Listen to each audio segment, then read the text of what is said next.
సత్యంగా ఏంటి కాంగ్రెస్ టీడీపీ పొత్తు ఉండదా ఈసారి?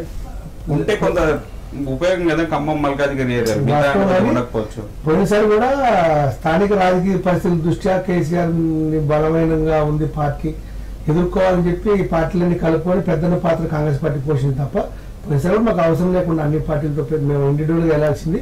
సరే ఏదైనా జాతీయ స్థాయిలో జరిగింది కాబట్టి చంద్రబాబు నాయుడు జాతీయ రాజకీయ దృష్ట్యా కాంగ్రెస్ పార్టీతో పొత్తు తప్ప స్థానిక రాజకీయ పరిస్థితులతో కాంగ్రెస్ పార్టీతో కాదని ఆయన కూడా క్లారిటీగా చెప్పారు.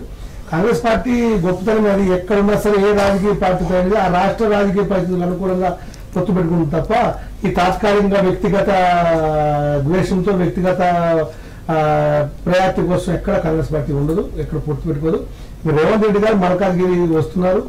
నిజంగా మల్కాజ్గిరి గారు నిలబడితే మాత్రం కూడా పోటీ చేస్తే ఏదైనప్పుడు మల్కాజ్గిరి 7 నియోజకవర్గాల్లో 4-5 ఎమ్మెల్యేలు కూడా ఒకప్పుడు రేవంత్ రెడ్డి నాయకత్వంలో పనిచేసిన వాళ్ళు రేవంత్ రెడ్డితో కలిసి ఫోటోలు దిగిన పక్కన ఫోటోలో దిగిన వాళ్ళే. కుగుడుపల్లి అయినా మల్కాజ్గిరి అయినా నీకు మేడ్చల్ అయినా కుత్బుదాపూర్ అయినా వాళ్ళందరూ రేవంత్ రెడ్డి నాయకత్వంలో పనిచేసి రేవంత్ రెడ్డి గారి కింద పని తిరిగి వాళ్ళే కదా.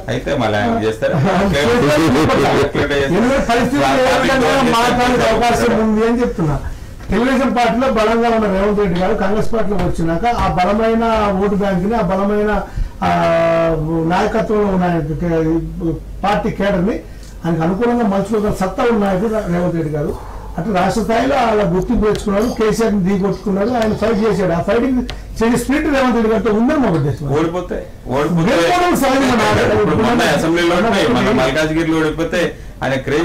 గెలిపోవటంలో రాజకీయాలు సహజం. ఇదే 2009 ఎన్నికల్లో కేసీఆర్ గారు వదిలిపెట్టి 2 నెలలు బయటకు రాకుండా పార్టీ అస్తసంగాలు చేస్తున్నారు. ఆయన దుమ్మెత్తిపోశారు ఎంతో మంది బయట. ఆ పార్టీ ఆఫీస్ ముందు మట్టెత్తిపోశారు. ఇప్పుడు ఈరోజు ముఖ్యమంత్రి కాలేదా కేసీఆర్ గారు? కాదు మేము అనాలి ఏదైనా సాధ్యాలు అనేది మనం చెప్పలేదు కాదు. అవన్నీ ఇదే రవీంద్ర నాయక్ గారు ఎన్నిసార్లు ఆయన మీద మట్టెత్తిపోశారు.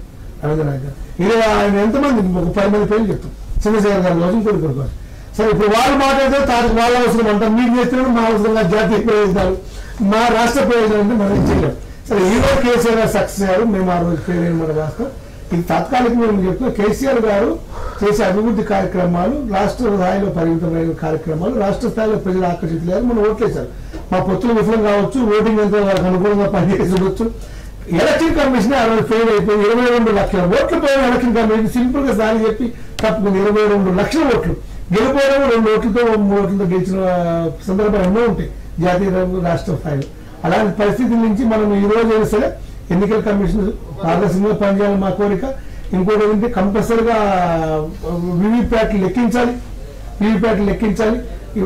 మన సిబ్బంది అంతా కూడా న్యూట్రల్ గా ఉండి పనిచేయాలని చెప్పి మేము కాంగ్రెస్ పార్టీ నుంచి డిమాండ్ చేస్తున్నాం. వాళ్ళని చేతులెత్తి కోరుకుంటున్నాం. ఇది రాష్ట్ర ప్రయోజనాల దృష్ట్యా భారత ప్రజాస్వామిక వ్యవస్థ మీద నమ్మకం కలిగే విధంగా ఈ రోజు 29 రాష్ట్రాల్లో దరిద్రంగా తెలంగాణలో ఉంది. ఇంత దరిద్రంగా, ఇంత దారుణంగా, ఇంత సెక్రటరీ పోయిన ముఖ్యమంత్రిని మనమే చూస్తున్నాం.